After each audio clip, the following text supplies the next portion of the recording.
ومن الناس من يعجبك قوله في الحياة الدنيا ويشهد الله على ما في قلبه وهو ألد الخصام وإذا تولى سعى في الأرض ليفسد فيها ويهلك الحرث والنسل والله لا يحب الفساد وإذا قيل له اتق الله أخذته العزة بالإثم فحسبه جهنم ولبئس المهاد ومن الناس من يشري نفسه ابتغاء مرضات الله واللہ رؤوف بالعباد۔ اور لوگوں میں ایک وہ شخص بھی ہے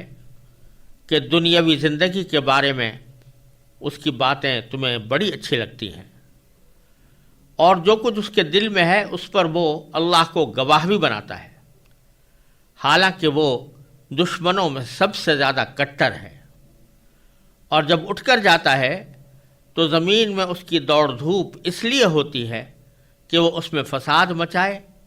اور فصلیں اور نسلیں تباہ کرے، حالانکہ اللہ فساد کو پسند نہیں کرتا۔ اور جب اس سے کہا جاتا ہے کہ اللہ کا خوف کر تو نخوت اس کو گناہ پر اور آمادہ کر دیتی ہے، چنانچہ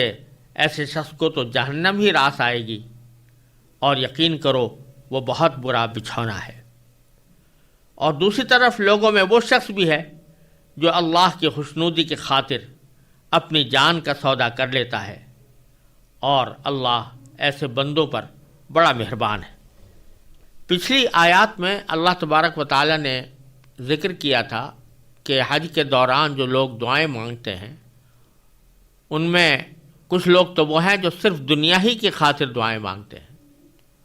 اور عام طور سے یہ وہ لوگ ہیں جو آخرت پر ایمان ہی نہیں رکھتے، جیسے کافر لوگ تھے۔ اور دوسری قسم ان لوگوں کی بیان فرمائی تھی جو دنیا کی بھی بھلائی چاہتے ہیں اور آخرت کی بھی بھلائی چاہتے ہیں، اور دونوں کی دعائیں مانگتے ہیں۔ تو اسی مناسبت سے آگے اللہ تبارک و تعالی نے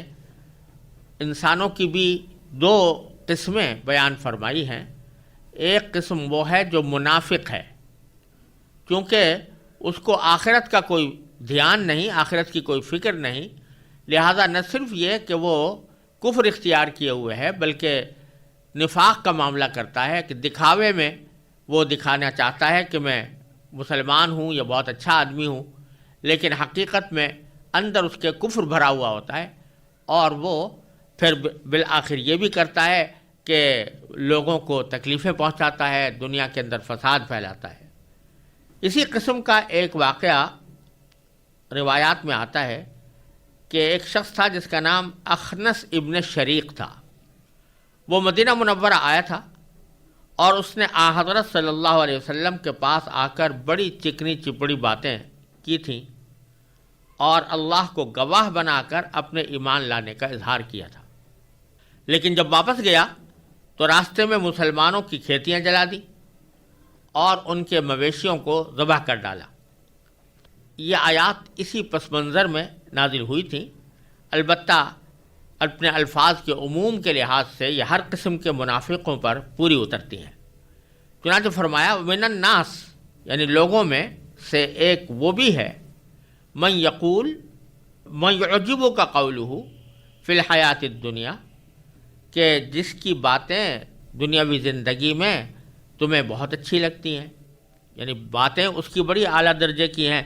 اور بڑی فصاحت و بلاغت سے گفتگو کرتا ہے، اور دنیاوی غرض ہی کی خاطر وہ اللہ تبارک و تعالیٰ کے رسول صلی اللہ علیہ وسلم کے سامنے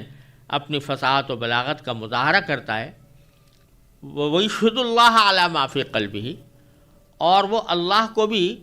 گواہ بناتا ہے اس بات پر جو اس کے دل میں ہے، یعنی کہتا ہے جو میں کہہ رہا ہوں میرے دل کی بات ہے اور میں اللہ کو گواہ بنا کر یہ کہہ رہا ہوں۔ حالانکہ وَهُوَ أَلَدُّ الْخِصَامِ، حالانکہ وہ دشمنوں میں، تمہارے دشمنوں میں سب سے زیادہ کٹر ہے۔ وہ حقیقت میں بڑا دشمن ہے، لیکن ظاہر میں آ کر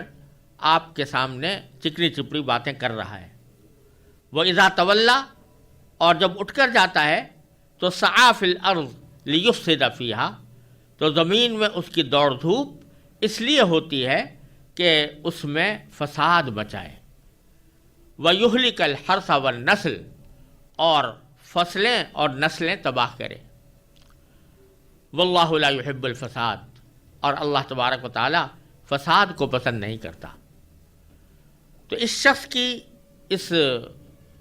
کیفیت کو اللہ تبارک و تعالی نے خاص طور پر ذکر فرمایا کہ منافقین کا حال یہ ہوتا ہے کہ وہ زبان سے تو ان کی باتیں بڑی اعلیٰ درجے کی نظر آتی ہیں، لیکن اندر سے ان کے کفر بھرا ہوا ہوتا ہے اور وہ ایمان نہیں رکھتے۔ تو ان کی سب سے بڑی خرابی تو یہ ہے کہ حقیقت میں ایمان نہیں رکھتے اور ظاہر یہ کرتے ہیں کہ ہم ایمان لے آئے ہیں۔ اور دوسری خرابی ان کی جو بیان فرمائی ہے وہ یہ کہ وہ زمین میں فساد مچاتے ہیں، اور حرث کہتے ہیں کھیتی کو، اور نسل کہتے ہیں انسانی نسل کو بھی اور مویشیوں کی نسل کو بھی۔ تو وہ کھیتیوں کو بھی تباہ کرتے ہیں اور نسل کو بھی تباہ کرتے ہیں۔ تو اس میں اشارہ فرما دیا اس بات کی طرف کہ جس طرح اللہ تبارک و تعالیٰ پر ایمان لانا ضروری ہے، اسی طرح بے گناہ کسی کی جان لینا، چاہے وہ انسان ہو یا جانور، اور چاہے وہ کھیتی ہو یا باغ، اس کو بلا وجہ اجاڑنا، یہ فساد فی الارض ہے، زمین کے اندر فساد پھیلانا ہے، اور اللہ تبارک و تعالیٰ اس کو کسی بھی طرح پسند نہیں فرماتے۔ پھر آگے فرمایا کہ بعض لوگ تو وہ ہوتے ہیں کہ اگر ان کو کوئی غلطی پر متنبہ کرے تو اپنی غلطی وہ تسلیم کر لیتے ہیں، اپنی اصلاح کے بارے میں کچھ بہتر کلمات کہتے ہیں کہ ہم اپنی آئندہ اصلاح کریں گے، اپنی اصلاح کا ارادہ ظاہر کرتے ہیں، اصلاح پر آمادہ ہوتے ہیں۔ لیکن یہ لوگ ایسے ہیں کہ ان کے سامنے کتنی ہی واعظ و نصیحت کر لی جائے اور کتنے ہی محبوبانہ انداز میں ان سے بات کر لی جائے، لیکن وہ اپنی غلطی تسلیم کرنے کے بجائے اپنی غلطی پر اڑے رہتے ہیں۔ تو فرمایا وَإِذَا قِيلَ لَهُ اتَّقِ اللَّهَ، کہ جب اس سے کہا جاتا ہے کہ تم اللہ کا خوف کرو، اللہ سے ڈرو، تو أَخَذَتْهُ الْعِزَّةُ بِالْإِثْمِ، تو اس کے دل میں اپنی جو عزت ہے، یعنی نخوت جس کو ہم اردو میں کہتے ہیں، وہ جو نخوت اس کے دل میں ہے، یعنی جو تکبر بھرا ہوا ہے اس کے دل کے اندر، اس میں اس کو اپنی اچھائی کا جو گھمنڈ ہے وہ اس کو گناہ پر اور آمادہ کر دیتی ہے۔ یعنی بجائے اس کے کہ وہ غلطی کو تسلیم کرے، اللہ بچائے وہ نخوت اس کو آمادہ کر دیتی ہے کہ وہ مزید گناہوں کا ارتکاب کرے۔ تو اللہ تبارک و تعالیٰ فرماتے ہیں کہ فَحَسْبُهُ جہنم، چنانچہ ایسے شخص کو تو جہنم ہی راس آئے گی۔ لفظی معنی یہ ہوں گے کہ اس کے لیے جہنم کافی ہے، یعنی جو اللہ تبارک و تعالیٰ جب اس کو جہنم میں ڈالیں گے تو سب پتہ چل جائے گا کہ اس کی عزت کیا تھی اور نخوت کیا تھی۔ اور اللہ تعالیٰ فرماتے ہیں وَلَبِئْسَ الْمِہَادُ، اور یقین کرو کہ وہ یعنی دوزخ بہت برا بچھونا ہے جس پہ کوئی شخص جا کر لیٹے۔ اس آیت کریمہ میں ہم سب کو جو سبق ملتا ہے وہ یہ کہ انسان اس دنیا میں آیا ہے تو اس سے غلطیاں بھی ہوتی ہیں اور گناہ بھی سرزد ہو جاتے ہیں، لیکن بہترین غلطی کرنے والا وہ ہے جو تنبیہ کرنے کے بعد اور متنبہ ہونے کے بعد اپنی غلطی کو تسلیم کر لے اور تسلیم کر کے اس کی اصلاح کی فکر کرے۔ وہ شخص بہت اللہ تعالیٰ کو مبغوض ہے کہ جو اپنی غلطی سمجھ میں آ جانے کے باوجود اس پر اڑا رہے اور سینہ زوری کرے۔ چنانچہ حدیث میں فرمایا گیا کہ کل بنی آدم خطاء، ہر انسان خطا کار ہے، وخیر الخطائین التوابون، اور خطا کرنے والوں میں سب سے بہتر وہ ہیں جو کہ توبہ کر لیتے ہیں اور اللہ تعالیٰ کی طرف رجوع کرتے ہیں۔ تو سبق یہ دے رہا ہے قرآن کریم کہ اس شخص کی طرح نہ ہونا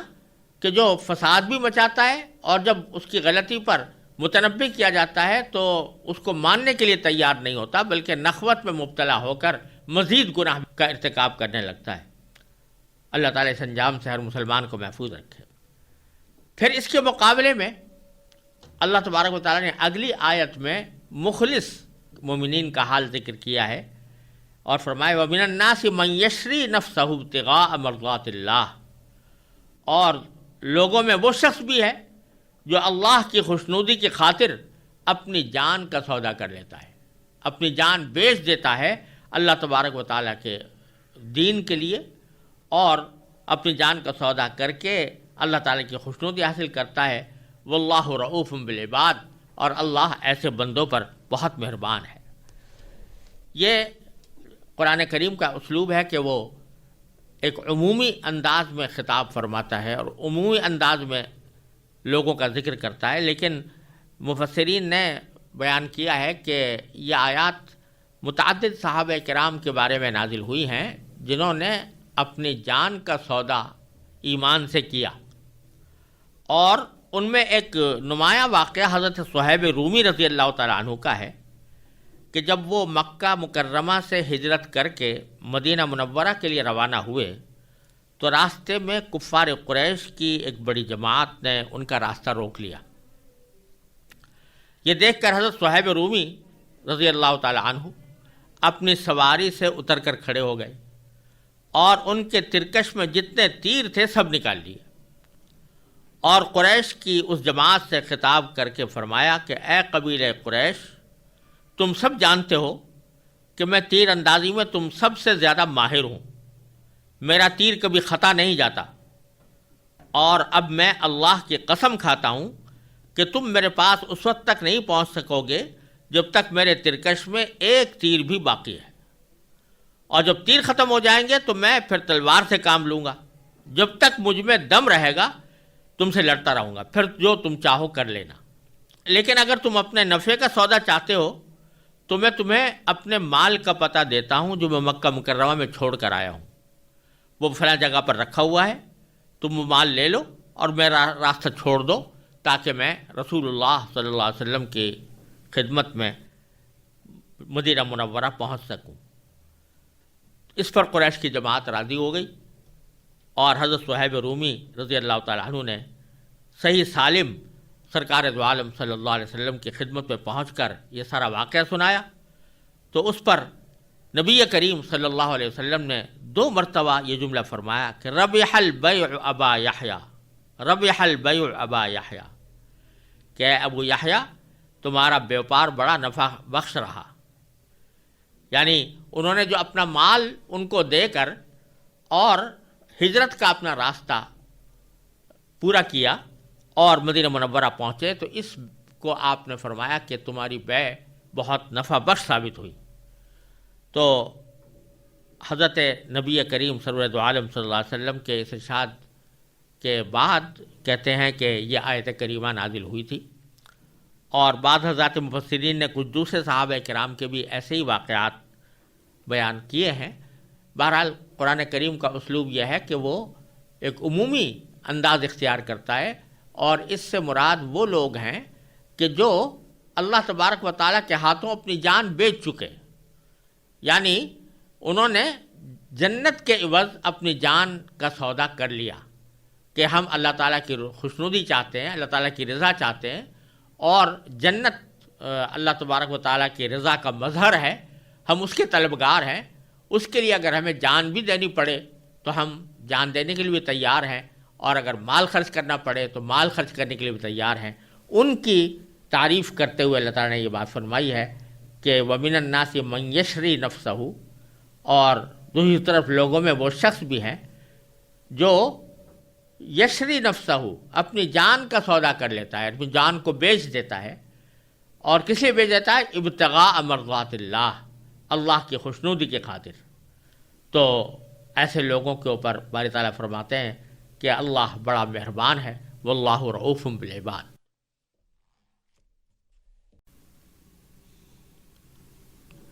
یا ایہا الذین آمنوا ادخلوا فی السلم کافہ ولا تتبعوا خطوات الشیطان انہ لکم عدو مبین فَإِن زَلَلْتُم مِّن بَعْدِ مَا جَاءَتْكُمُ الْبَيِّنَاتُ فَاعْلَمُوا أَنَّ اللَّهَ عَزِيزٌ حَكِيمٌ۔ هل ينظرون إلا أن يأتيهم الله في ظلل من الغمام والملائكة وقضي الأمر وإلى الله ترجع الأمور سل بني إسرائيل كم آتيناهم من آية بينة ومن يبدل نعمة الله من بعد ما جاءته فإن الله شديد العقاب زين للذين كفروا الحياة الدنيا ويسخرون من الذين آمنوا والذين اتقوا فوقهم يوم القيامة واللہ یرزق من یشاء بغیر حساب۔ اے ایمان والو، اسلام میں پورے کے پورے داخل ہو جاؤ اور شیطان کے نقش قدم پر نہ چلو۔ یقین جانو وہ تمہارا کھلا دشمن ہے۔ پھر جو روشن دلائل تمہارے پاس آ چکے ہیں، اگر تم ان کے بعد بھی پھسل گئے تو یاد رکھو کہ اللہ اقتدار میں بھی کامل ہے، حکمت میں بھی کامل۔ یہ کفار اس کے سوا کس بات کا انتظار کر رہے ہیں کہ اللہ خود بادل کے سائبانوں میں ان کے سامنے آ موجود ہو اور فرشتے بھی،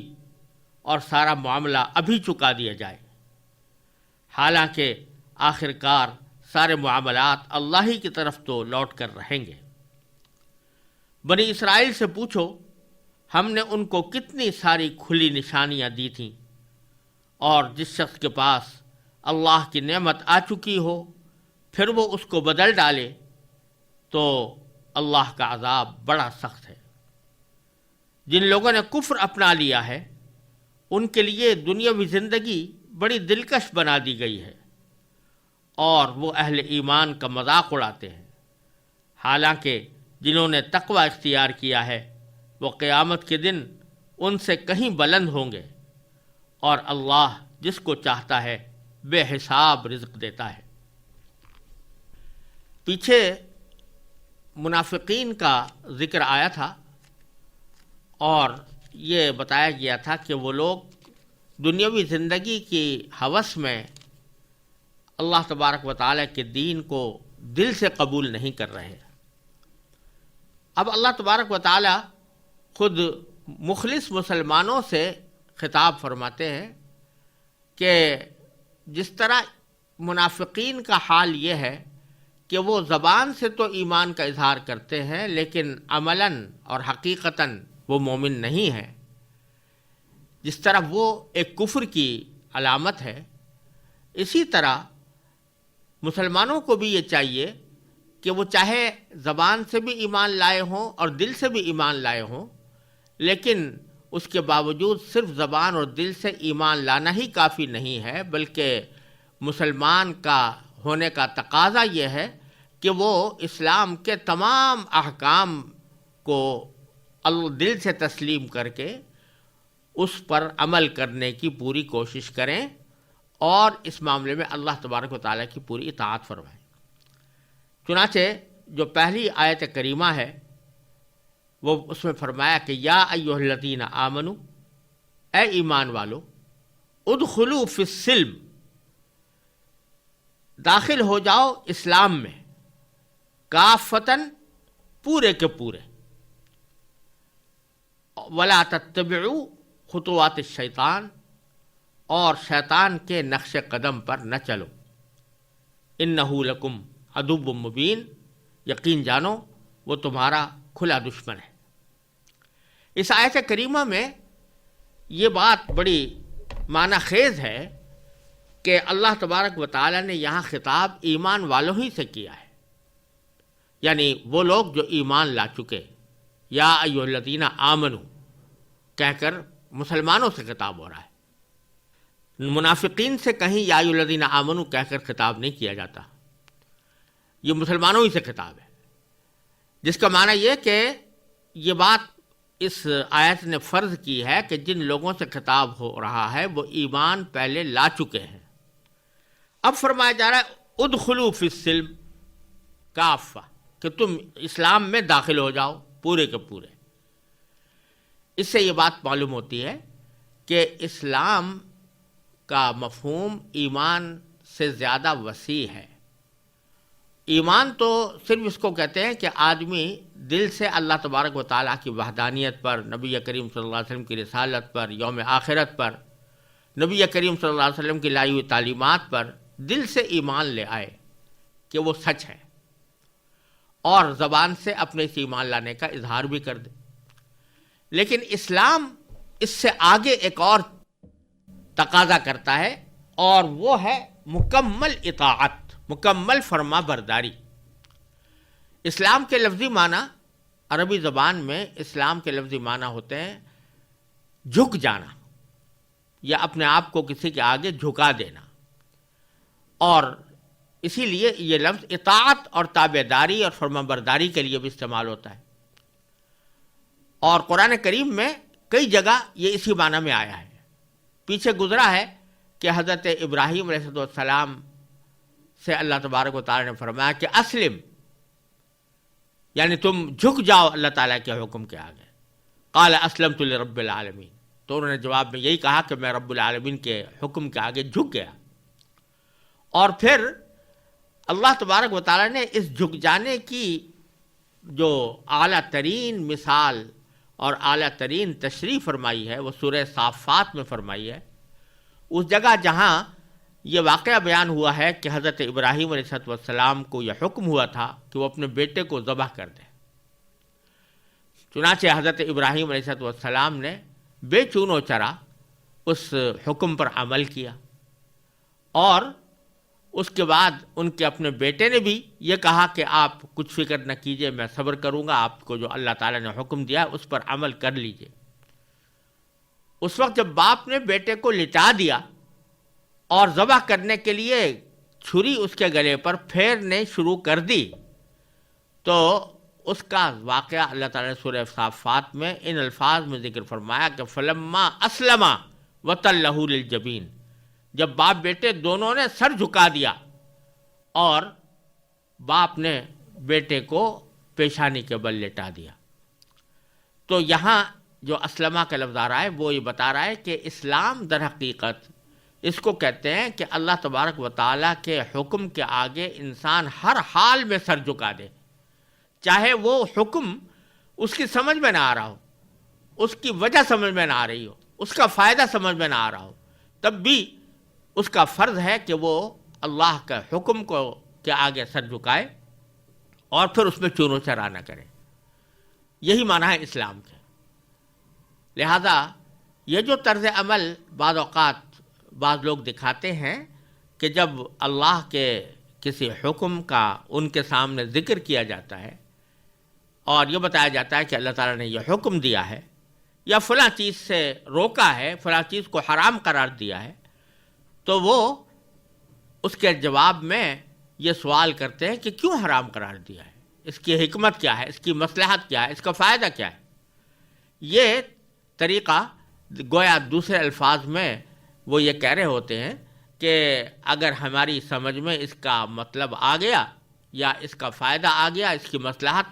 ہم پر واضح ہو گئی تب تو ہم اس پر عمل کریں گے، لیکن اگر اس کی حکمت اور مصلحت ہم پر واضح نہ ہوئی تو ہم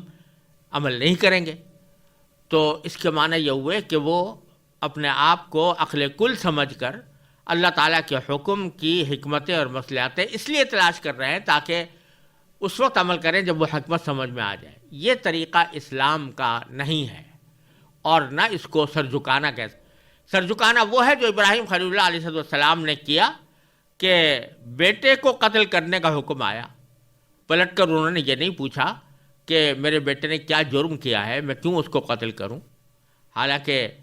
قتل کرنا تو خود قرآن کریم کی روح سے بہت بڑا جرم ہے، اور قتل بھی کسی نابالغ کا جو بچہ ہے، بچے کا قتل تو جہاد کی حالت میں بھی نبی کریم سرور دو عالم صلی اللہ علیہ وسلم نے جائز قرار نہیں دیا، جائے کہ عام حالات میں اس کو قتل کیا جائے، اور پھر بچہ بھی اپنا۔ تو اس کے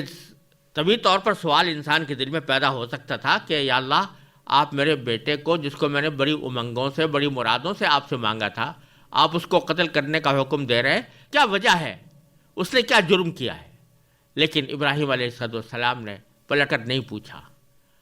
اسی طرح جب حضرت اسماعیل علیہ السلام سے ذکر کیا تو انہوں نے بھی پلٹ کر یہ نہیں پوچھا کہ اسے کیا جرم سرزد ہوا ہے جس کی پاداش میں مجھے موت کی سزا دی جا رہی ہے، بلکہ جواب میں یہ دیا کہ یا ابت افعل ما تؤمر، ابا جان جس بات کا آپ کو حکم دیا گیا ہے اس کو کر گزریے، ستجدنی انشاءاللہ من الصالحین، آپ الصابرین، ستجدنی انشاءاللہ من الصابرین، کہ آپ انشاءاللہ مجھے صبر کرنے والوں میں سے پائیں گے۔ تو یہ واقعہ ذکر کر کے اللہ تبارک و تعالیٰ نے پھر فرمایا فلما اسلما، جب وہ دونوں جھک گئے۔ تو اس سے پتہ چلا کہ جھکنا وہ ہے جو اللہ تعالیٰ کے ہر حکم کے آگے آدمی تابعداری کا ہر حالت میں مظاہرہ کرے، چاہے اس کی حکمت اور مصلحت اور فائدہ اس کی سمجھ میں آ رہا ہو یا نہ آ رہا ہو۔ اس میں کوئی شک نہیں کہ اللہ تبارک و تعالیٰ کوئی بھی حکم بغیر فائدے کے، بغیر حکمت مصلحت کے نہیں دیتے، لیکن انسان کے لیے ضروری نہیں ہے کہ اللہ تعالیٰ کے ہر حکم کی حکمت اور مصلحت اس کی سمجھ میں بھی آ جائے، لہذا اس کا کام تو یہی ہے کہ وہ اللہ تعالیٰ کے حکم کے آگے سر جھکائے، چاہے اس کی حکمت اور مصلحت اس کی سمجھ میں نہ آ رہی ہو۔ دنیا کے قانونوں میں بھی یہی معاملہ ہوتا ہے کہ جب دنیا میں فرض کیجئے کوئی قانون نافذ ہو گیا کسی ملک کے اندر، تو ہر شہری کا یہ فرض سمجھا جاتا ہے کہ وہ اس قانون کی پابندی کرے۔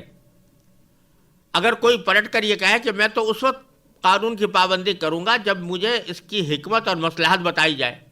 بغیر حکمت اور مصلحت سمجھے میں اس قانون پر عمل نہیں کروں گا، تو وہ قانون کا باغی تصور ہوگا۔ حالانکہ یہ قانون انسانوں کا بنایا ہوا ہوتا ہے اور انسانی عقل ہی کے ذریعے اس کو بنایا جاتا ہے، لیکن اس کے بارے میں بھی کسی کو یہ چون و چرا کرنے کی مجال نہیں ہوتی، بلکہ کہا جاتا ہے کہ جو قانون نافذ ہے اس کے اوپر عمل کرنا تمہارا فرض ہے، تمہارا کام یہ نہیں ہے کہ یہ پوچھو کہ اس کی مصلحت اور حکمت کیا ہے۔ تو جب انسانوں کے بنائے ہوئے قانون کے بارے میں یہ عالمگیر طرز عمل دنیا میں جاری ہے، تو اللہ جل جلالہ نے جو قانون بنایا ہو، اللہ جل جلالہ نے جو حکم دیا ہو، اس کے بارے میں یہ کرنا کہ پہلے ہمیں حکمت اور مصلحت بتائی جائے پھر ہم اس پر عمل کریں گے، یہ پرلے درجے کی ناانصافی ہے اور یہ اسلام کے مفہوم میں داخل نہیں ہے۔ لہذا اللہ تعالیٰ جو فرما رہے ہیں کہ ایمان والو ایمان تو لے آئے ہو لیکن اسلام میں داخل ہو جاؤ، یعنی اسلام کو اس طرح قبول کر لو کہ جو بھی حکم آئے اس کو اس کے تابع دار بنو، چاہے اس کی حکمت اور مصلحت تمہاری سمجھ میں آ رہی ہو یا نہ آ رہی ہو۔ پھر دوسرا لفظ یہ فرمایا کہ کافتن، یعنی پورے کے پورے داخل ہو جاؤ۔ یہ کافتن کا لفظ بھی بڑا معنی خیز ہے، اور اس کا مطلب یہ ہے کہ اسلام میں داخل ہونے کا مطلب بعض لوگ یہ سمجھتے ہیں کہ بس نماز پڑھ لی، روزہ رکھ لیا، چند عبادات انجام دے لیں تو اسلام میں ہم داخل ہو گئے۔ اللہ تعالیٰ فرما رہے ہیں نہیں، اسلام صرف عبادات میں منحصر نہیں ہے، بلکہ اللہ تبارک و تعالیٰ نے جو احکام عطا فرمائے ہیں ان کا تعلق ہمارے معاملات سے بھی ہے، ہمارے روپے پیسے کے معاملات سے بھی ہے، ان کا تعلق معاشرت سے بھی ہے، ان کا تعلق اخلاق سے بھی ہے۔ تو جتنے بھی اللہ تعالیٰ نے احکام عطا فرمائے ہیں، چاہے وہ عبادتوں سے متعلق ہوں یا معاملات سے متعلق ہوں یا معاشرت سے متعلق ہوں یا اخلاق سے متعلق ہوں، ان سب کو دل و جان سے نہ صرف تسلیم کرنا بلکہ ان کا تابع دار رہنا اسلام کا تقاضا ہے۔ لہذا آج کل ہمارے خاص طور پر معاشرے میں یہ بڑی سخت غلط فہمی پائی جاتی ہے کہ لوگوں نے دین صرف محدود کر لیا ہے مسجد اور مدرسے کی حد تک یا خانقاہ کی حد تک، اور نماز روزے کی حد تک، اور حج اور عمرے کی حد تک، لیکن حقیقت میں دین ان سے بہت زیادہ وسیع ہے، اور عبادات کے علاوہ یہ بھی ضروری ہے کہ ہم جو مال کھا رہے ہیں وہ حلال ہو، جو بیع و شراء کر رہے ہیں، خرید و فروخت کر رہے ہیں، وہ شریعت کے مطابق ہو، اور دوسرے انسانوں کے ساتھ جن کے ساتھ ہمارا رہن سہن ہے وہ رہن سہن کا طریقہ ہمارا اسلام کے مطابق ہو، ان کے ساتھ ہمارا رویہ اسلام کے مطابق ہو، اور ہمارے اخلاق بھی اسلام کے مطابق ہوں۔ یہ سارے کے سارے تقاضے جب پورے کیے جائیں گے تو کہا جائے گا کہ اسلام میں پورے کے پورے داخل ہو جاؤ۔ اس سلسلے میں ایک واقعہ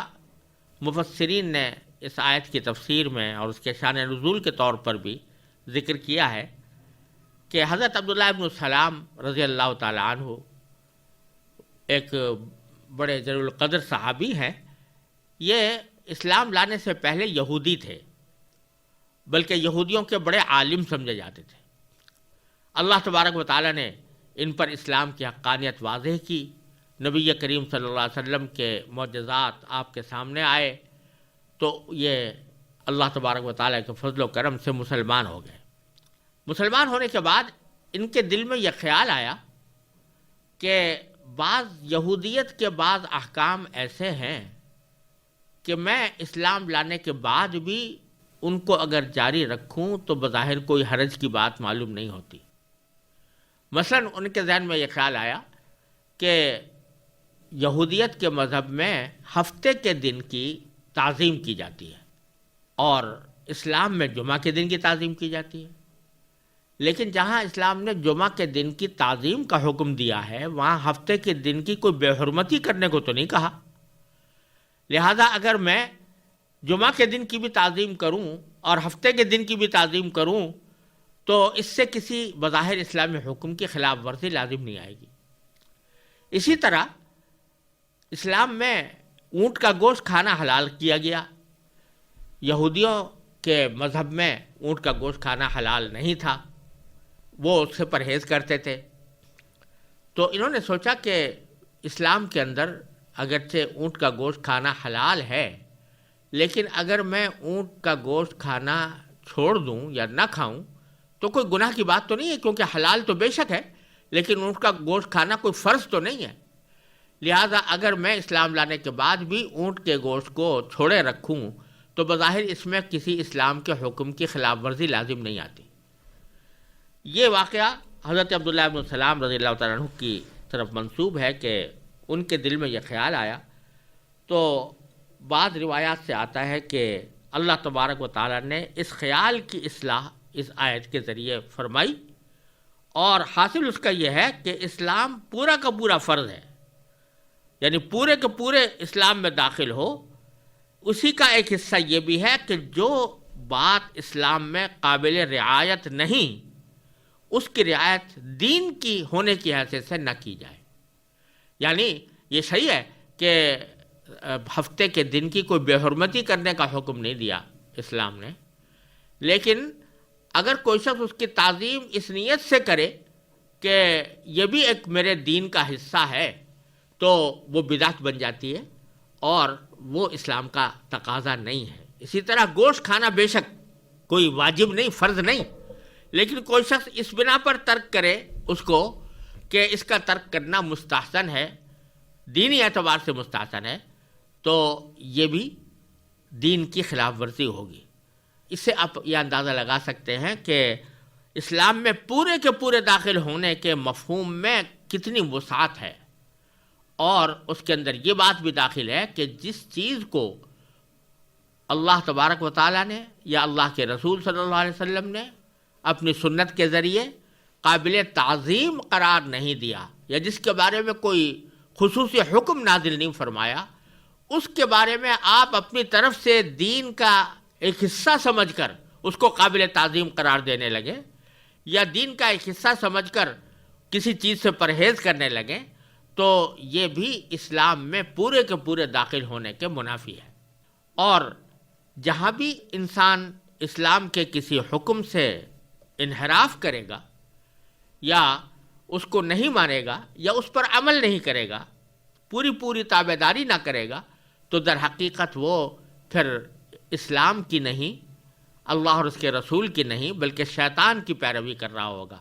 اس لیے فرمایا وَلَا تَتَّبِعُوا خُطُوَاتِ الشَّيْطَانِ، اور تم شیطان کے نقش قدم کی پیروی نہ کرو، اس کے نقش قدم پر نہ چلو. اس کا کام تو یہی ہے کہ وہ اللہ تعالیٰ کے حکم کے آگے اپنی عقل لڑاتا ہے، جیسے کہ اس نے حضرت آدم علیہ السلام کو سجدہ کرنے کے بارے میں اللہ تعالیٰ کے حکم کے جواب میں کہا تھا. اللہ تعالیٰ نے حکم دیا کہ آدم کو سجدہ کرو، تو اس نے حکم کو ماننے کے بجائے یہ اپنی عقلی دلیل چلانے کی کوشش کی کہ اس کو تو تم نے مٹی سے پیدا کیا اور مجھے آگ سے پیدا کیا، لہذا میں اس کے آگے سجدہ کیوں کروں؟ یہ کیوں کا سوال پیدا ہوا اللہ کے حکم کے آگے، یہ اس کے اسلام میں داخل ہونے کے منافی تھا، اور یہی شیطان کا طرز عمل ہے۔ تو فرمایا گیا کہ تم شیطان کے نقش قدم پر نہ چلو، بلکہ جو حکم دیا گیا ہے اس کو دل و جان سے بجا لاؤ، اور اس کے حکمت اور مصلحت کے تلاش کرنے کی فکر میں نہ پڑو۔ انہ لکم عدو مبین، یقین جانو کہ وہ شیطان تمہارا کھلا دشمن ہے، لہذا وہ جب بھی تمہیں کوئی بات سجائے گا تو وہ تمہاری آخرکار دشمنی کی بات ہوگی، تمہاری خیرخواہی کی بات نہیں ہو سکتی۔ پھر فرمایا فَإِن زَلَلْتُم مِّن بَعْدِ مَا جَاءَتْكُمُ الْبَيِّنَاتُ، پھر بھی جو روشن دلائل تمہارے پاس آ چکے ہیں، اگر تم ان کے بعد بھی پھسل گئے، زللتم کے معنی پھسل گئے، من بعد ما جاءتکم البینات، بعد اس کے کہ تمہارے پاس روشن دلائل آ چکے تھے، فاعلموا، تو پھر یہ یاد رکھو، ان اللہ عزیز حکیم، کہ اللہ تعالیٰ کا اقتدار بھی کامل ہے اور حکمت بھی کامل ہے۔ یعنی فرما رہے کہ جب تمہیں یہ حکم دیا گیا ہے کہ تم اسلام میں پورے کے پورے داخل ہو جاؤ، تو اس حکم کی تعمیل میں اگر تم پھسل گئے، یعنی اللہ تعالیٰ کے حکم کو ماننے کے بجائے تم نے شیطانی روش اختیار کی، تو بس یہ یاد رکھنا کہ ان اللہ عزیز، اللہ تعالیٰ بڑا صاحب اقتدار ہے، بڑا غالب ہے، اور حکیم ہے، یعنی حکمت والا ہے۔ یہ دو صفتیں اللہ تعالیٰ نے جو ذکر فرمائی، اس سے اشارہ اس طرف ہے کہ چونکہ اللہ تبارک و تعالیٰ کا اقتدار بڑا کامل ہے، لہذا وہ تمہارے اس لغزش کے اوپر سزا دینے پر پوری قدرت رکھتا ہے، اور حکیم کہہ کر کہ وہ حکمت والا ہے اور کی حکمت بھی کامل ہے، اس طرف اشارہ فرمایا کہ اگر وہ سزا تمہاری کچھ عرصے کے لیے مؤخر ہو جاتی ہے، تو اس مؤخر ہونے سے یہ نہ سمجھنا کہ سزا ہمیشہ کے لیے ختم ہو گئی۔ اللہ تعالیٰ بعض اوقات سزا کو تاخیر سے اس لیے دیتے ہیں کہ ان کی حکمت کا تقاضا یہ ہوتا ہے کہ کچھ دیر میں سزا دی جائے، تو اس واسطے یہ نہ سمجھنا کہ ایسی صورت میں تم سزا سے بچ جاؤ گے۔